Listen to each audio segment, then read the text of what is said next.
Dengue, malaria आणि chikungunya सारख्या आजारांपासून बचाव करणं सहज शक्य आहे, तेही एका वनस्पतीच्या माध्यमातून। हो, हे अगदी खरं आहे। विदर्भातील 2 प्राध्यापकांनी एक अशी वनस्पती शोधून काढली आहे जी डासांपासून मुक्ती तर देईलच, शिवाय शुद्ध हवा देखील देईल। आता या वनस्पतीचं नाव काय आणि ही वनस्पती कशी बनली डासांची शत्रू, पहा आमचा विशेष वृत्तांत।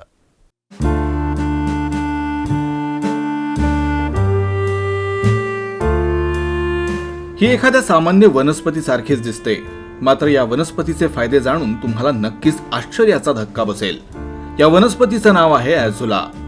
या वनस्पतीला डासांचा शत्रू देखील म्हणता येईल।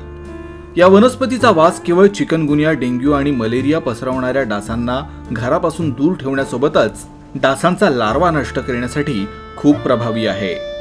पण ओझोला अशी वनस्पती जी आजपर्यंत कुठेही अशी प्रसिद्ध झाली नाही, त्यामुळे ते लोकांना माहीत नाही याचे काय गुणधर्म, पण इतके गुणधर्म तिच्यामध्ये आणि ह्या मलेरिया आणि डेंग्यू थांबवण्याकरता अति महत्त्वाची आहे। त्यामुळे मला जनतेला सांगायला आवडेल की तुम्ही आपल्याकडे जिथून तुम्हाला ह्या ओझोला नावाची वनस्पती मिळेल ती आपण एका ज्या ठिकाणी पाणी आहे, ज्या पाणी साचतं किंवा आपल्या दारासमोर अगर ते ठेवलं तर तेथून त्या पाण्यामध्ये होणारे ज्या डासाच्या ज्या अळ्या आहे किंवा जे लार्वा आहे तो पूर्णपणे मरून जातो आणि डास पुन्हा येत नाही। पावसाळ्यात झिका व्हायरस, चिकनगुनिया, पिलिया, डेंग्यू, मलेरिया यासारख्या अनेक आजारांचा प्रादुर्भाव वाढतो।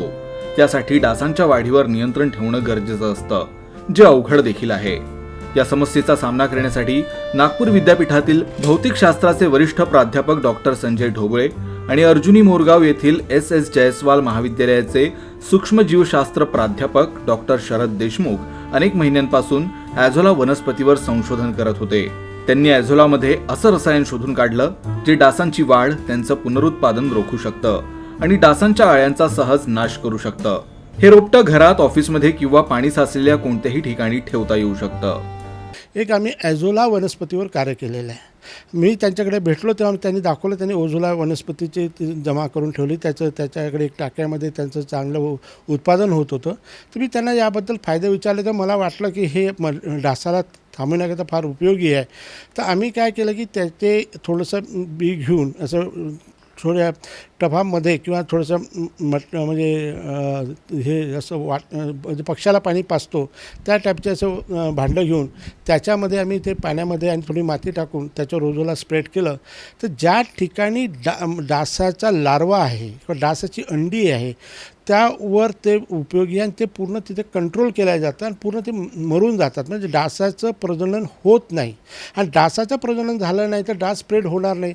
डास स्प्रेड होणार नाही तर डासामुळे ज्या चिकनगुनिया किंवा डेंग्यूसारख्या बिमारी किंवा मलेरियासारख्या बिमारी होणार त्याच्यावर पूर्णपणे नियंत्रण आणल्या जाईल। या वनस्पतीचा वापर हजारो वर्षांपासून भात पिकासाठी सेंद्रिय खत म्हणून केला जातोय, ज्याचा उल्लेख 540व्या शतकात जिया CX यांनी लिहिलेल्या पुस्तकातही आहे।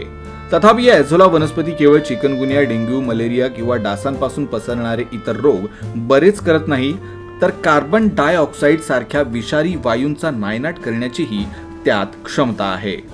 व्हिडिओ जर्नलिस्ट जितेंद्र खापरेसह फैजल खान, UCN न्यूज, नागपूर।